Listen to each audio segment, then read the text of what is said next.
oyez, avis à la population, arbanaises et arbanais, résidents et passagers. Aujourd'hui à Gien, grande manifestation, au programme 58 métiers, exposition de fermes pédagogiques et sculpteurs sur bois. Venez nombreux, qu'on se le dise, à la fin. Donc je vous présente l'association Gien 1900. C'est une association qui a une trentaine d'années. Elle est née à Gien à partir de personnes arbanais qui se sont costumées et qui ont fait un mariage. Partant de là, ils ont tous cherché dans leur grenier toutes les affaires et s'est aperçu qu'ils pouvaient faire un défilé costumé. Et donc de là est partie l'association. Elle s'est amplifiée et agrandie par l'activité des vieux métiers. Ils sont se regroupés, donc on est à peu près 40-45 vieux métiers. Nous exposons et nous faisons vivre ces vieux métiers parce que nous montrons que ce soit aux enfants ou aux plus anciens, je dirais, comment fait l'institutrice, comment on fait le pain et comment on fait actionner tous ces vieux métiers. Voilà. Et donc nous sommes les seuls en France à être itinérants. Mais itinérants, nous restons donc dans le Var et les Alpes-Maritimes.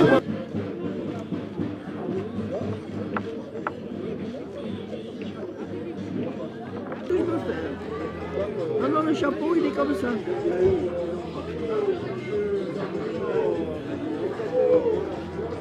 Bonjour, moi je suis couturière et je fais des ruchers. Des ruchers qui que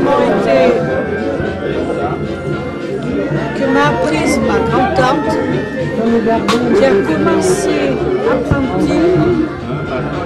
Ensuite elle a été couturière et elle a fini. Et à la retraite, elle était première mère.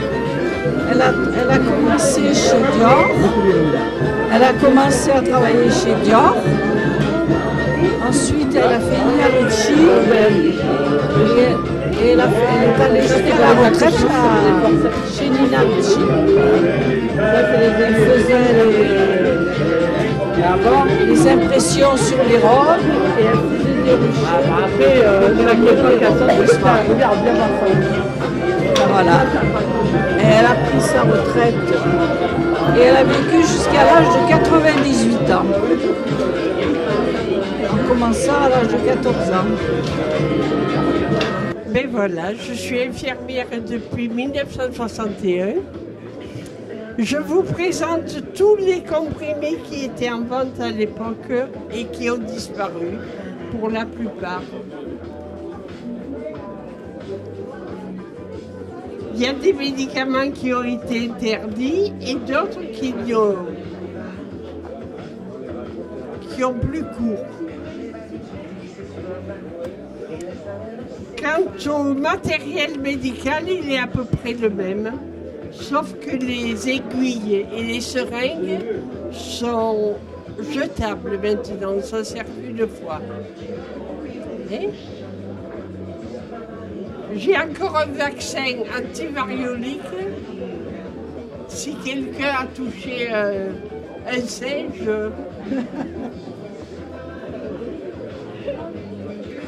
voilà, des forceps qui ont changé parce qu'ils sont beaucoup plus légers maintenant. Des pinces, des écarteurs. J'arrache les dents aussi gratuitement jusqu'à 17 h. Et sans anesthésie, vous ne ferez pas d'allergie. Les ventouses, il y en a qui ont connu peut-être. On les chauffait, on les appliquait sur la peau comme anti-inflammatoire. Et maintenant, ça sert à certains kinés ou ostéopathes qui lèvent les inflammations au niveau des articulations. Il paraît que ça marche bien et ça évite les comprimés. Une exposition d'appareils photo, des anciens, de pose de radio à lampe. Le son que vous entendez actuellement vient de ce poste ici. Je mets pas trop le son parce qu'il joue de la musique là-bas. La qualité du son est formidable pour l'époque. Et puis vous avez aussi plein d'appareils photo, des vieux téléphones, des choses comme ça. Même des appareils que tout le monde se demande ce que c'est ça par exemple.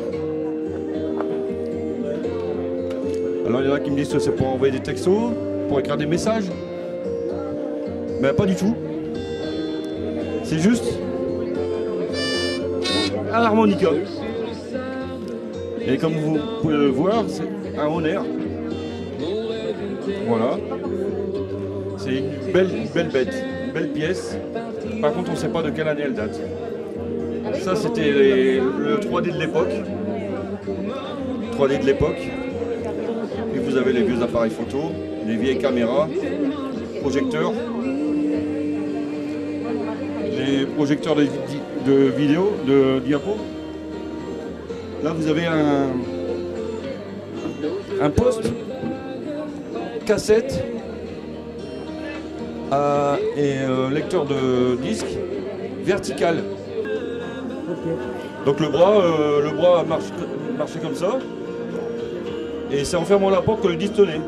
Et les téléphones, un téléphone à touche, téléphone à cadran. Ça, c'est ce qui reste d'un téléphone de bateau que j'ai récupéré. Là, vous avez un agrandisseur photo. Là, ici, vous avez un soufflet macro-photo. Le soufflet macro-photo permettait de prendre des photos d'insectes, tels qu'une mouche, par exemple. Et même plus, on pouvait prendre que l'œil de la mouche. Ça agrandissait. D'ailleurs, on voit ici, ici. C'était ça. Et par exemple, regardez une fraise, si on voulait, on pouvait prendre que le grain jaune de la fraise. Hein, pour vous dire comment ça agrandissait. Il fallait être très près par contre, et il fallait beaucoup de lumière. Enfin, dans la vie de boulanger, j'ai jamais pétri à la main et il a fallu venir dans l'association pour pétrir à la main. Là, je vous ai fait une pâte à pizza.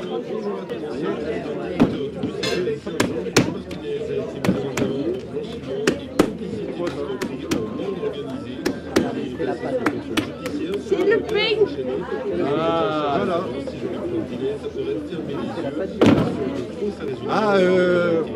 C'est aussi doux. La pâte, elle est aussi douce qu'un sein de femme.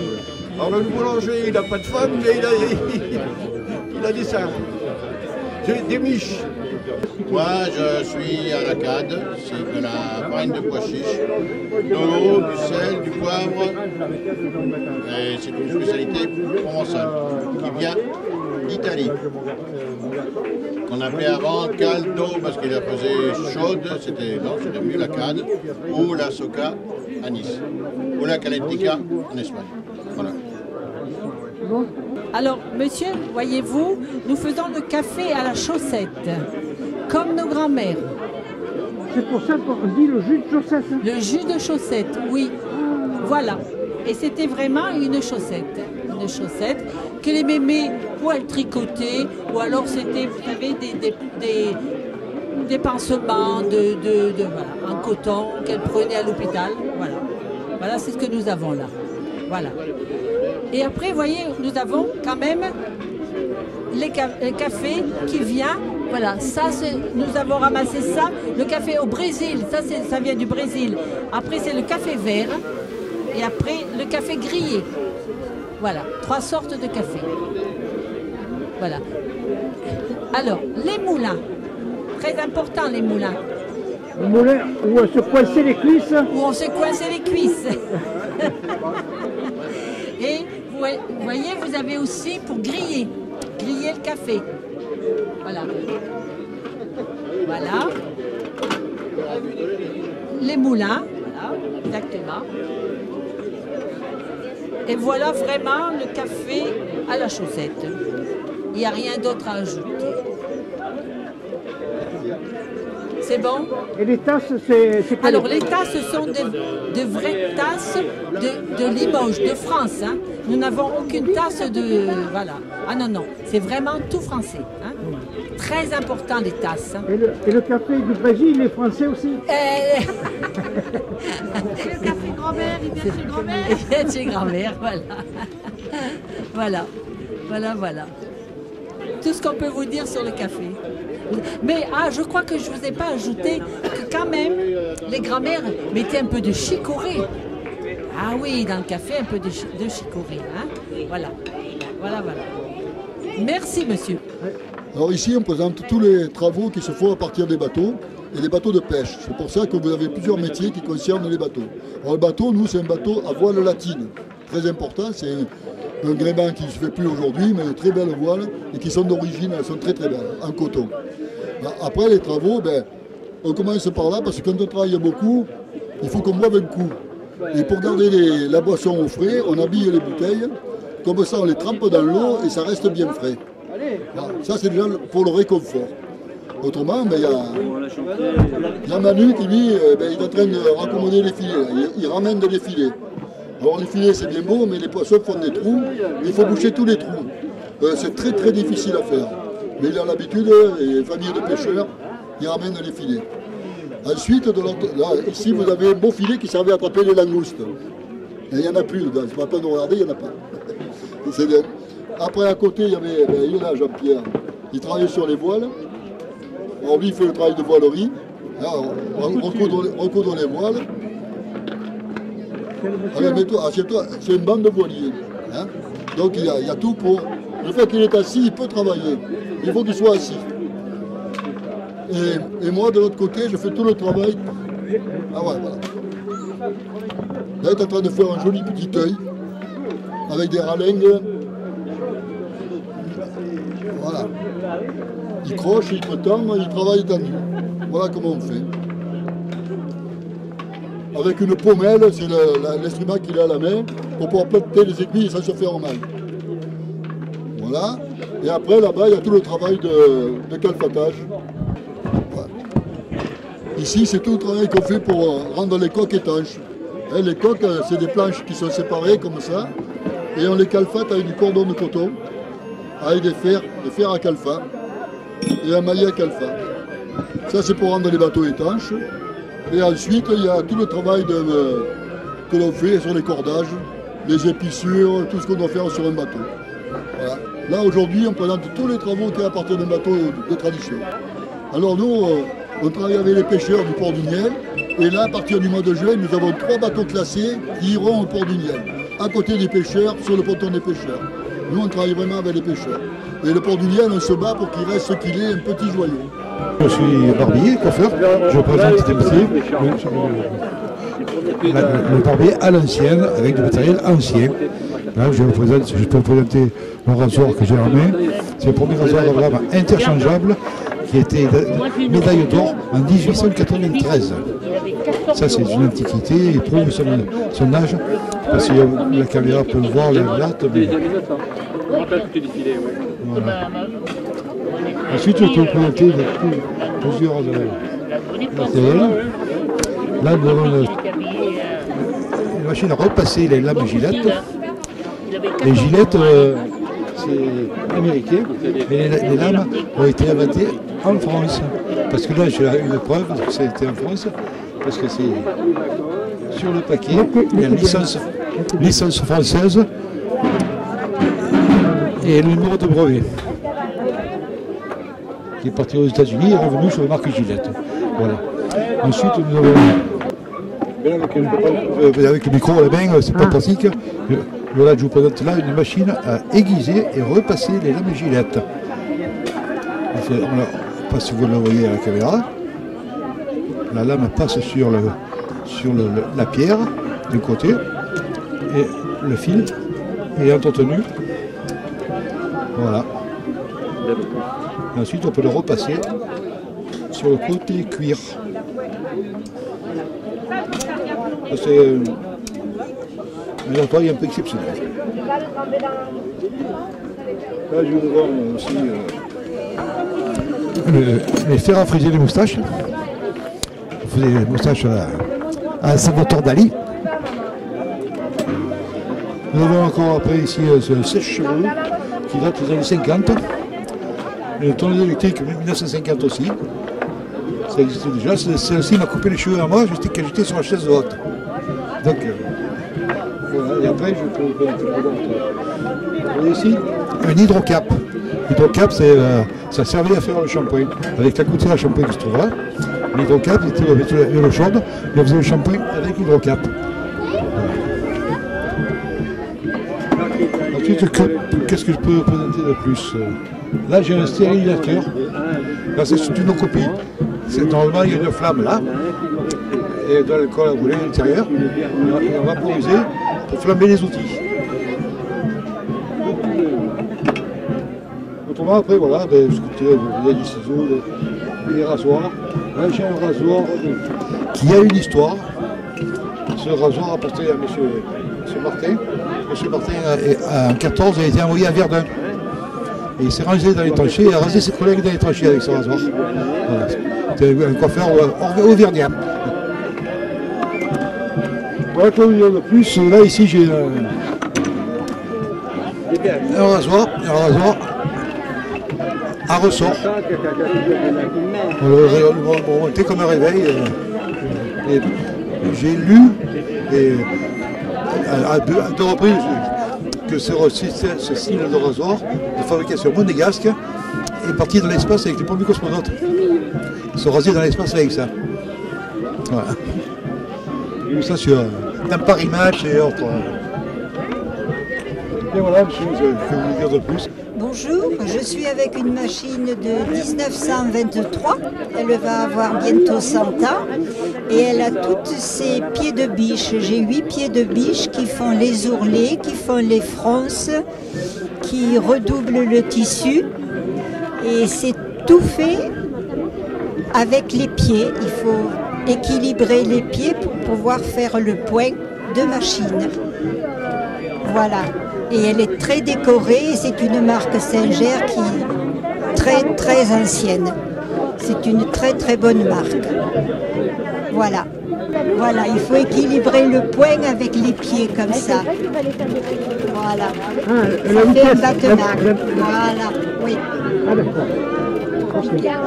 Alors, je suis habillée comme l'étaient les institutrices à l'époque 1900, évidemment. Je n'étais pas née encore à cette époque-là.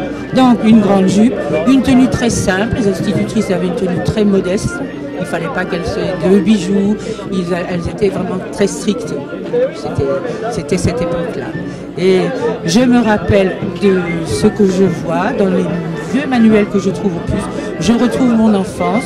J'achète des vieux cahiers d'écoliers où on voit encore des pages de morale, des pages de géographie, des pages d'écriture à la plume. Et aujourd'hui, donc, je fais partie de l'association de GIA 1900 et mon métier, c'est l'institutrice que je étais dans ma carrière, évidemment aussi. Alors, ce qui est intéressant, c'est qu'on peut, et beaucoup de gens redécouvrent la plume, les plus jeunes découvrent l'écriture à la plume et l'encre violette, et les anciens disent « Oh, ça me rappelle les souvenirs ». Alors, tout le monde s'essaye à la plume. Alors parmi tous ces bouquins que j'ai, il y en a un qui est formidable parce qu'on revient à cette méthode de lecture qui pour moi est la meilleure, c'est la méthode syllabique. C'est-à-dire on apprenait des lettres, des consonnes, on ajoutait un I, un D et un I, ça faisait di, D, O, ça faisait do. Et c'était cette méthode syllabique qui nous a bercé nous quand on était petits. Ensuite on a voulu chavirer cette méthode de lecture. Et on a appris aux enfants à lire de façon globale. C'est-à-dire on apprenait des mots, on mettait les mots les uns avec les autres. Mais l'enfant ne savait pas reconnaître ou écrire un nouveau mot avec cette méthode. Et on revient à cette méthode syllabique. Et ce vieux bouquin-là, on me l'a fauché. Voilà, ça c'est la méthode Bocher. Et si vous arrivez à filmer derrière moi le tableau qui est là-bas, c'est aussi la méthode syllabique avec Rémi et Colette. Donc on associe des lettres et des voyelles. Et on formait les mots comme ça. Et je crois qu'on a sacrifié des générations de gamins avec cette méthode globale qui ne revient à rien. Et cette vieille méthode est rééditée à l'heure actuelle parce qu'on a compris que c'était la meilleure des façons d'apprendre à lire et à écrire. Voilà. Donc les vieilles collections qui sont là, c'est des manuels anciens que j'achète au plus. J'en achète plus parce qu'il y en a trop. Il y en a encore en dessous, cachés. Et puis j'essaie de réunir aussi des jeux d'autrefois. Et puis là, j'ai essayé de réunir des objets d'autrefois de l'école, hein, le basique. Hein. Voilà, c'est tout ce que j'ai fait. Donc une animation qui ne désemplit pas, je vais dire. Il y a toujours du monde à l'école, hein. Les grands comme les petits. Moi, j'avoue que j'ai fait j'ai fait mon métier parfois avec le nez rouge, hein, parce qu'il faut vraiment faire le clown pour enseigner la conjugaison et la grammaire à des enfants. Il faut vraiment être comédien. Hein. Mais je me suis régalée de mon métier. Et je ne le referai plus à l'heure actuelle. Vous êtes le papa? Oui, oui, je suis le papa, oui. Allez, si vous voulez, le papa. Voilà. Cher. Ah, tu vas avoir un peu de mal, mais bon, je te laisse. Non, elle y arrive, elle a déjà fait. Hein. Ah oui. C'est pas l'outil pour les gauches. Et papa, maman, ils faisaient un porte-plume avec des... Vous avez un encrier près de vous. Oh, avec des marques de doigts pour les gauchers, droitiers. Ce que vous voulez. Ah alors, oh, c'est super bien. Alors, les enfants ont souvent du mal avec la plume parce qu'ils se sont habitués au stylo. Avec la plume, c'est tout différent.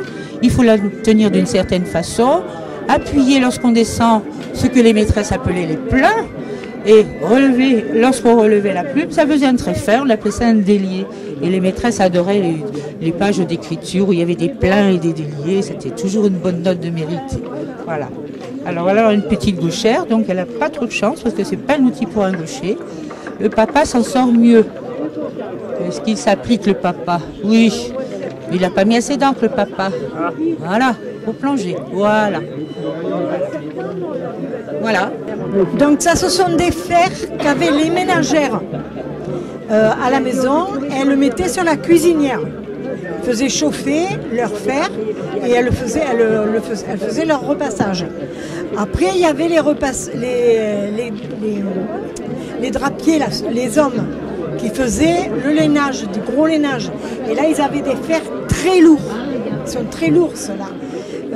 Ils font 7 kg, 4 kg. Ça, ce sont des fers pour les hommes. Ah, ça, c'est le premier. Premier électrique en 110. Après, il y avait les premiers électriques aussi, pour tout un chacun, à 110 et après à 220. Voilà. Voilà. Après, ben, les repose-fers, hein, c'est pour mettre les fers quand ils étaient chauds. Ça, c'est une langue de bœuf. Alors, on faisait... Il y avait une semelle. On ne le mettait pas sur le feu parce qu'il était... il devenait rouge sur le feu. C'est du laiton. Se chauffer avec la pierre. C'est une pierre. Et après, on la prenait avec des magnettes et après, on le remettait dedans. Parce que sinon, le fer, il rougissait. Hein. Voilà. Alors là, ce sont des numéros. Et il y a une différence de poids. Alors, selon le linge qu'elle faisait, elle prenait un fer plus ou moins lourd. Hein, mais c'est très peu, il y a très peu de différence, mais il y a une différence, et elle le savait. Parce que c'est vrai qu'avant, c'était que du coton. Donc, elle faisait, elle prenait selon le linge qu'elles avaient, elle prenait un fer. Elles avaient plusieurs fers. Voilà. Ensuite, vous avez les fers à braise. Là, elle mettait la braise là-dedans.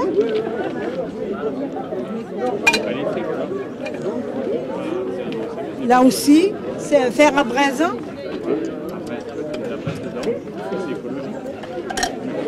Elle mettait de la braise. Les fers spéciaux, fer à coque. Donc là, vous l'avez pour les fonds de coiffe, tout ce qui est français. Et ça se changeait. Et ça se mettait à chauffer sur la cuisinière. Et après, elles avaient celui pour les manches ballons, français des deux côtés. Il y a les petits fers à dentelle. Ça, ce sont des fers à soie. Pareil que l'autre là-bas, on faisait chauffer. Et ça, c'est les volants en soie. Pour faire les volants en soie, ben pareil, hein. Il y a la semelle dedans. Ça, c'est le fer à coque, mais électrique. Le premier. Là, vous avez des fers à ruban. Donc, on mettait le ruban et on le faisait chauffer. Et on repassait le ruban. Et ça, ce sont des fers à tuyauter. C'était pour faire le tour des coiffes. À l'inverse du fer du coiffeur, il n'y a pas de gouttière. C'est deux ronds. Deux ronds et il n'y a pas de gouttière. Tandis que le coiffeur, il y a une gouttière, là, une goulotte, et il frisait. Tandis que nous, on tuyaute le tour des coiffes. Voilà. Bon, mais ça, c'est un fer électrique. Et ça, c'est un fer de avec la douille voleuse qu'on appelle. Hein, alors selon... Ah, je ne peux pas y arriver. Tire. Voilà. Selon, il mettait la truc, ou alors il défaisait l'ampoule et il mettait à la place de l'ampoule, mais 2 jours. Parce que de nuit, vous ne voyez plus rien. Alors ma collègue, elle amidonne. Avec ça, avec l'amidon.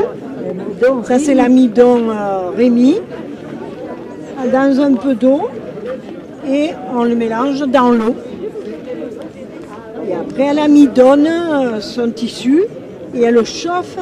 Nous, on a fait, son mari nous a fait un petit réchaud qu'il a fait lui. Vous voyez. Sinon, pareil, elle le mettait sur le poêle ou sur la cuisinière. Voilà. Quand vous faites le tour, vous passez à tout. Ah bon? Ah oui,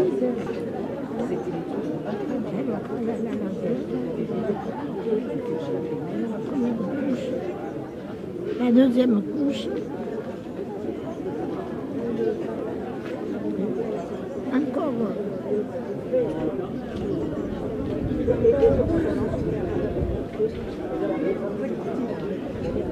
Les petits pieds.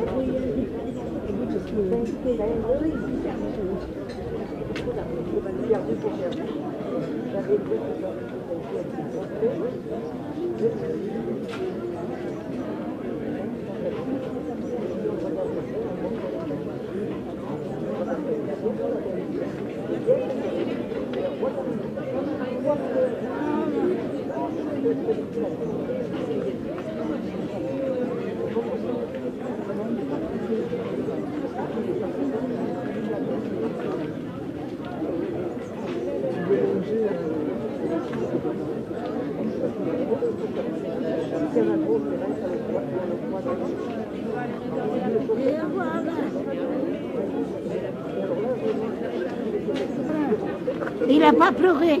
Ah ouais. Il a été sage. Il a été sage. Alors pratique et date de l'Antiquité, plus particulièrement le soir au coin du feu, l'hiver quand les dames travaillaient au champ, apparition en Europe au XVIIIe siècle. On utilisait le crochet de tailles différentes selon le travail que l'on veut faire, c'est-à-dire napperon, service de table entier, layette pour enfants, ce qui supposait aussi de la laine de coton ou du fil. Voilà, tout ça c'est sur le crochet. Ça revient, ça revient. Il y a beaucoup de personnes maintenant qui reviennent au crochet. Maintenant vous avez le crochet qui se fait en machine aussi. C'est joli mais moins joli. C'est quand même plus intéressant à la main. D'ailleurs les dentelières, tout ça, elles font tout à la main. Hein. Voilà. C'est long? C'est très long. C'est très long. Pour faire un ouvrage, un bel ouvrage, il faut bien compter un bon mois, même un bon napperon, bien fin, hein, je parle, du coton fin. Hein. Oui. Il faut bien compter 15 jours, 3 semaines. C'est très très long. Mais ça revient, c'est ça qui fait plaisir. Donc, je peux vous présenter le guide-chant. Ce guide-chant, c'est un petit instrument qui a été créé à la fin du 19e siècle, dans les années 1880, en gros. Mais il a commencé à se familiariser et exporter dans les années 20-30 dans les écoles. La première fois qu'il a été exporté, c'était à Paris, dans les écoles parisiennes. Et c'était pour apprendre aux enfants à avoir l'oreille musicale et on leur donnait leur note de départ lorsqu'ils chantaient dans les chorales. Voilà. C'est un petit instrument qui a uniquement 3 octaves, un instrument d'appoint qui sert uniquement pour guider les enfants dans leur chant. Voilà. Et d'ailleurs, dans les notes graves, ça s'apparente davantage au son de l'accordéon. Et dans les notes aiguës, ça s'apparente beaucoup dans l'harmonica. Voilà, vous voyez. Regardez là.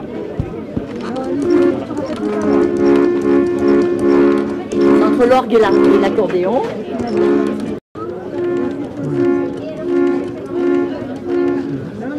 Voilà. Et si je prends les notes aiguës, vous avez le son de l'harmonica.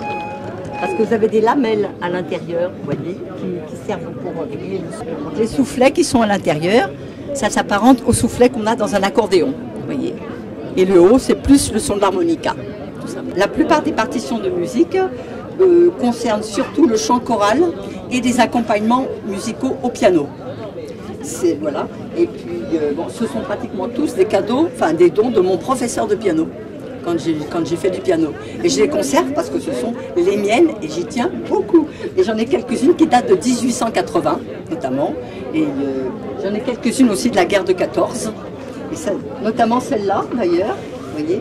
C'était la valse Missouri. La valse Missouri. Celle-là, c'est une très jolie pièce pour piano qui a été composée en Amérique, justement, par John Valentin Apple. Et elle a été beaucoup chantée et jouée pendant la guerre de 14. C'est pour ça que j'ai prise, parce que comme on est juin 1900, bien entendu, elle me sert beaucoup. La présentation des notes n'a absolument pas changé. On travaille beaucoup toujours pour le chant choral, en clé de sol pour les ténors et les sopranis, en clé de fa pour les basses, toujours beaucoup. Voilà. La clé d'ut, elle n'est jamais utilisée pour les choristes en général, rarement, de toute façon. Mais clé de sol et clé de fa pour les basses, et clé de sol pour les ténors et les sopranos en général, toujours. Voilà. Et ça n'a jamais varié, c'est toujours pareil.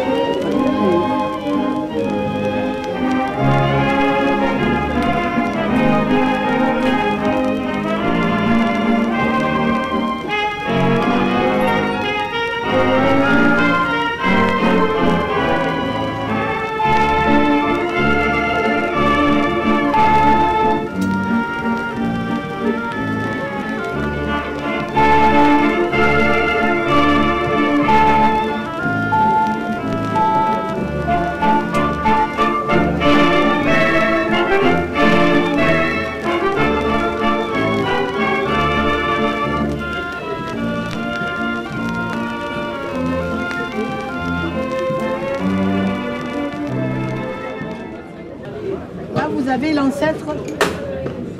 l'ancêtre de la pince à linge actuelle, qui était en bois et qui fonctionnait de cette manière-là. Voilà.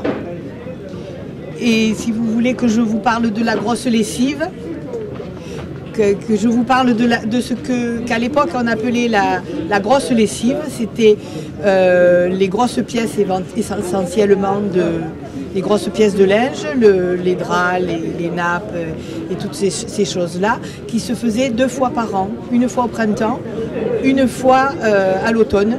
Et à la mauvaise saison, elles évitaient de laver parce que c'était beaucoup plus compliqué. Cette grosse lessive, elle la faisait non pas au savon de Marseille comme la plupart du temps, elle la faisait avec de la cendre qu'elle récupérait la plupart du temps chez le boulanger. Et le principe était celui-ci, elles avaient des gros cuviers avec des grosses capacités. Ce gros cuvier avait un robinet sur le bas. Et elles avaient à côté un foyer avec un autre cuvier un peu plus petit où elles faisaient bouillir l'eau pour laver. Donc le principe était celui-là, on mettait le linge dans le fond du cuvier, du plus rustique au plus fragile. Ce linge était recouvert par un vieux drap et par à peu près une quinzaine de centimètres de cendre tamisée. Donc, et on faisait bouillir, donc on faisait chauffer l'eau dans le cuvier d'à côté. Cette eau qu'on récupérait avec un genre de grosse casserole avec un long manche. Et on coulait cette eau sur la cendre. Et cette eau, en traversant la cendre, libérait la potasse, qui est un dégraissant, donc qui remplaçait le savon. Et on récupérait l'eau au bas du cuvier par le robinet et cette eau on la faisait réchauffer. Et ce qu'il faut savoir aussi, c'est que pour démarrer la lessive, il fallait que l'eau soit tiède, pas chaude, pour ne pas cuire les taches. Et au fur et à mesure qu'on récupérait l'eau et qu'on la recoulait, la température de l'eau augmentait jusqu'à verser de l'eau bouillante pour finaliser la lessive. Et c'était une opération qui pouvait durer souvent plusieurs jours en fonction des quantités de linge qu'il y avait à laver. Mais le minimum, c'était une journée pour la grosse lessive. Ah, le cuvier, c'est autre chose. Oui, oui, là, ça, c'est une lessiveuse. Ça, c'est la lessiveuse de ménage que plus ou moins tout le monde avait, toutes les femmes ont eu chez elles jusque dans les années 60, même un peu plus tard. Mais le cuvier était souvent en bois, d'ailleurs. C'était des cuviers de très très grosse capacité. Ils avaient des diamètres qui pouvaient faire jusqu'à 1,50 m à même 2 mètres de diamètre. Et des grosses capacités pour mettre un maximum de linge à l'intérieur. Voilà, donc je peux vous présenter les métiers de la vigne dans les années 1900-1950. Il y avait toutes sortes de ciseaux pour tailler la vigne. Donc on avait les ciseaux pour ne pas couper les branches qui étaient trop dans la terre. On avait cette partie-là qui fait comme une hache pour couper justement les branches basses. Quand on était à la cave, il y avait divers appareils pour un petit peu ovaliser les bouchons qui servaient à boucher les barriques. On avait plusieurs appareils. On avait la petite masse pour enfoncer le bouchon, parce que le tonneau il buvait, de temps en temps il fallait refaire un plein. Ah ben des fois il y a le viticulteur et il fallait bien qu'il goûte pour savoir si le vin avait tourné, si c'était de la piquette. Après il y en a pas mal qui se servaient de ce genre d'appareil là, de ce petite serpette pour cueillir les raisins ou pour couper les branches qui étaient trop longues au printemps, là quand les branches commencent à tomber qui sont trop longues, on les coupait pour pouvoir passer. Ensuite, il y avait les souffreuses. On peut voir là partir les sulfateuses comme il y avait dans Manon des Sources. Dès qu'il faisait mauvais temps, il fallait vite prendre la sulfateuse, envoyer du cuivre pour avoir des produits bio, quoi, ou du soufre. Ici, nous avons une machine pour faire les greffons. Elle faisait les greffons qu'on greffait sur le porte-greffe et qu'on ligaturait avec du raffia. Bon, là, c'est juste une machine pour affûter les lames de faux, qui d'ailleurs était très belle, c'est pour ça qu'on l'a gardée. Elle a un mouvement de montée et descente pour suivre le fil de la lame. Après, il y a encore d'autres trucs qu'on a trouvé jolis. C'est ce petit appareil-là, qu'il y a beaucoup de gens qui ne savent pas ce que c'est. C'est un appareil pour lâcher les pigeons qui vont faire des pigeons voyageurs. Donc, il y a une pendule et il y a des trappes qui s'ouvraient et ça indiquait l'heure à laquelle tel pigeon était parti. C'est un truc ancien qui était très joli, au passage. Ensuite, quand on arrivait à la récolte, donc, on foulait le raisin qui tombait dans la cornue, et on vidait ces cornues dans des cuves, le vin fermenté, et ça faisait un vin rouge. Si on ne voulait pas avoir du vin rouge, dès qu'on avait foulé le raisin, il fallait soutirer le grain tout de suite avant qu'il prenne de la couleur, pour faire un rosé qui était fermenté directement dans des tonneaux. Voilà à peu près tout ce qu'on peut vous dire. Et comment on fait le rosé maintenant? Ah ben toujours pareil, mais ils font la récolte la nuit, parce que... Le rosé maintenant, on le fait. Oui, le rosé de maintenant, il est fait comme avant, toujours c'est le jus de raisin, mais ils vendangent de nuit pour que le grain il soit assez froid, pour qu'il n'y ait pas de petite fermentation qui donne de la couleur, parce que les gens ils veulent un rosé très clair. Donc on récolte la nuit, et on soutire de suite le raisin, le jus, et on le refroidit aussi, pour pas qu'il fermente trop vite. C'est comme ça qu'on obtient du vin très clair, du rosé très clair. Et pour avoir du rouge qui soit un peu coloré, on le laisse fermenter avec la grappe et le grain, la pulpe. Et plus on le laisse fermenter, mais après s'il fermente trop longtemps, il a trop d'âpreté de la grappe. C'est pour ça que maintenant souvent on égrène les grappes. Donc on fait fermenter que le grain. Voilà, tout ce qu'on peut vous dire. Merci. La particularité, ce métier-là était le métier de Louis XVI, serrurier-ferronnier. La particularité du serrurier-ferronnier, c'est que il impose de connaître obligatoirement il faut connaître particulièrement 4 disciplines. Il faut savoir lire, écrire, compter et dessiner. Sachant qu'au XVIIe siècle, cet ensemble de choses était réservé à une élite. Il n'y avait qu'une élite de la société qui pouvaient faire ce métier-là. C'était les métiers dits de forge, que se transmettaient les uns les autres de père en fils. La particularité, c'est que ces gens-là vivaient hors de la cité. On les avait mis hors de la cité pour une bonne raison, c'est qu'ils risquaient de mettre le feu à la cité. Mais en réalité, c'est faux. Ce qu'on ne voulait surtout pas, c'est que ces gens-là contaminent les autres, apprennent à lire, à écrire. Il n'y avait que ces notables qui le savaient. Et les notables, c'était le clergé. Puisque même les nobles ne savaient pas tous lire et écrire. Voilà. Voilà la particularité essentielle de mon métier. Là, ici, vous avez une particularité. Vous avez une particularité. C'est une forge qui date de 1935. C'est la dernière de cet âge-là en état et qui chauffe encore journellement, comme vous la voyez aujourd'hui. La particularité, sur le ventilateur, vous avez la croix gammée sur le côté. Voilà. Voilà la particularité du métier que j'exerce encore aujourd'hui, depuis maintenant 65 ans. Et je vous remercie à tous de m'avoir écouté. Merci. En réalité, le style, c'était la dominante seigneuriale. Lorsque vous êtes dans les Alpes, au duché de Castellane, c'est quelque chose de plus lourd en matière de ferronnerie, de dessin. Lorsqu'on va sur les bois de Provence, qui étaient les comtes de Provence, qui était propriétaire de la presqu'île de Gier. Il faut quand même le savoir, puisque Hier et Gier étaient deux entités séparées.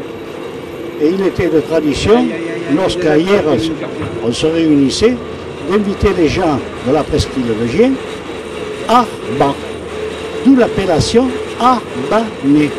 Voilà pourquoi les gens de Gier s'appellent les Arbanais, parce qu'ils n'appartenaient pas à la même seigneurie que ceux de Hier. Ils étaient donc Arban. Voici la particularité de chez nous. Voici. Et l'autre particularité, qui est peut-être plus sujette à caution, voudrait que les gens qui ont peuplé ici soient d'anciens galériens qui, lorsque les bateaux sortaient de la rade de Toulon, qu'ils faisaient mauvais temps, on défaisait les fers qui attachaient les rameurs aux bandes de nage. Et les meilleurs, vraiment les meilleurs, lorsqu'ils arrivaient sur la pointe ouest de Gier, Escampo Barriou, lorsqu'ils arrivaient sur cette pointe, ils se jetaient à la mer. Parce que le courant marin, vous pouvez le voir devant vous, si vous regardez en bas dans la mer, le courant marin porte jusqu'à l'Almanar. Mais à partir d'ici, ils se réfugiaient de ce côté-ci, puisque là où vous voyez les étangs, actuellement, c'était que du marécage.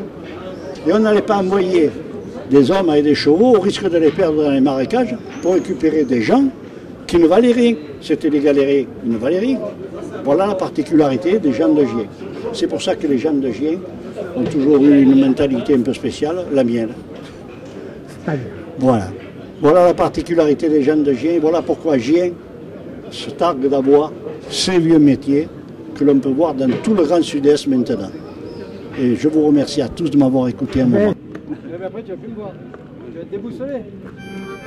Emmenez-moi au bout de la terre, emmenez-moi au pays des merveilles.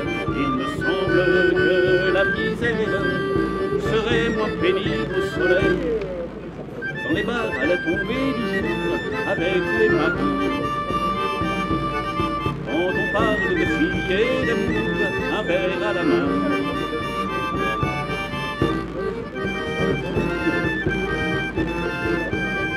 Sur la grève, je vois dans les bras de